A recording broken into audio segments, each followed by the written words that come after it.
There's about 3 implosions every year in the NFL. And I'm not talking like the Bears go on a losing streak. We didn't have high hopes for them. I'm talking about teams that are ascending and talented.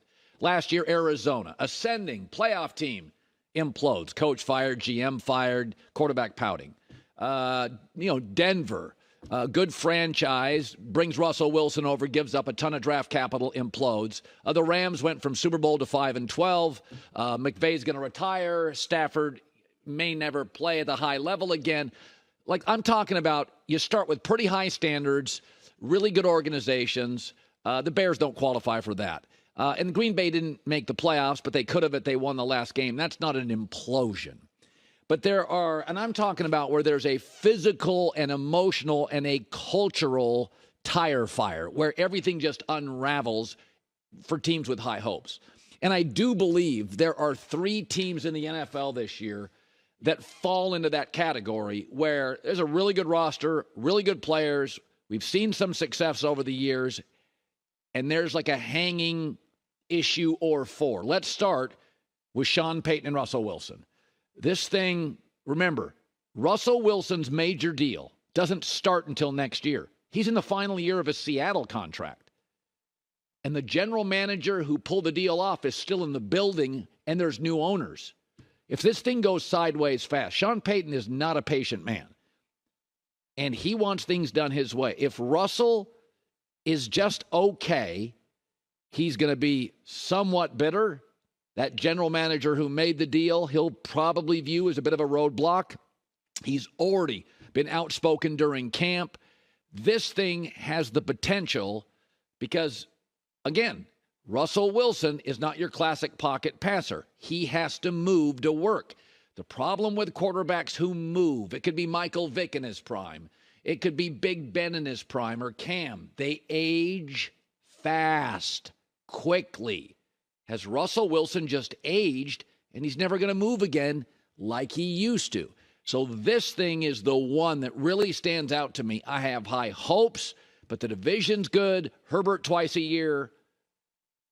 AFC, Mahomes twice a year. When Sean Payton took the job, my first gut reaction was, I don't know.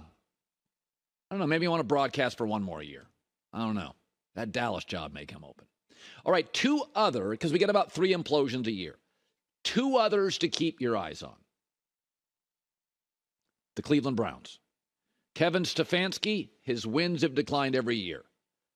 We have a quarterback in Deshaun Watson, hasn't played much in the last 2 years, and the AFC's gotten very good at quarterback. The owner is impatient. Star quarterback, is he a star? He certainly paid like it. Rest of the division, Baltimore, Cincinnati, Pittsburgh, very good. It's an annual tradition. Cleveland screws things up. High hopes, very good roster, elite people at the right spots. But Deshaun Watson at the end of last year looked rusty. Let's say he dusts the rust off and is just a B-plus quarterback. That will not do if you look at his contract. And the third team, and I know, you always think we're picking on you, but we've been right, the Dallas Cowboys.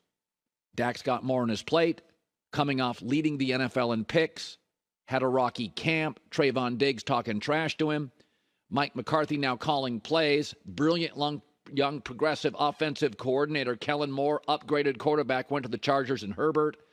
There's a chance there'll be a little regression on defense. I like their defense, but they led the NFL in takeaways back-to-back years. That usually doesn't last forever. The early schedule for an offense that's still trying to get the O-line right, running back room solidified. You got New England's defense, Jets defense, Giants defense, Chargers defense, San Francisco defense. There's a lot of potential turbulence with those defensive fronts and that okay Cowboy offensive line. And you have a perceived head coach in waiting with Dan Quinn on the staff. And if you ask fans, if they start 2-3, if you ask fans, what do you want to do with a coach? They'd say, get rid of him, move Dan Quinn up. He's got the best unit, the best side of the ball. So the Broncos, that thing could go sideways fast. Cleveland, it's what they do, screw things up, impulsive owner. And the Dallas Cowboys. Those 3 to me feel like, I'm not talking about if Houston wins 4 games. Like the Bears last year. That's not an implosion. We know what they are. Young quarterback, rebuild roster. We didn't expect much. But Denver, Cleveland, Dallas have a little bit of implosion, a little bit of Arizona last year in them.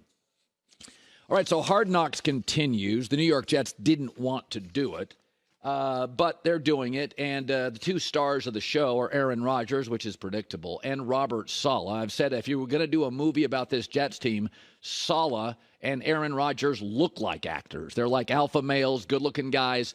And one of the things, Robert Saleh, we have a clip from last night, and this is one of the things why I love the NFL, and I love the NBA, but I love the NFL more, is because you can be confrontational. You can ask more of players, and you won't get fired or have their agent call. It's real, it's confrontational, it's alpha, and it's honest. If an NBA coach did that, he'd be fired. Agents would be calling. You hear that all the time in the NBA, like Damian Lillard's the latest example, not to pick on him, but like you'll hear, hey, if you don't trade him where he wants, players will never go to Portland. Well, I'm not sure players have ever wanted to go to Portland, first of all, and they will if you trade for him or you draft him.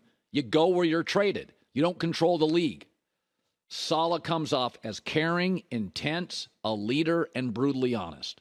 And you're allowed to do that in the NFL.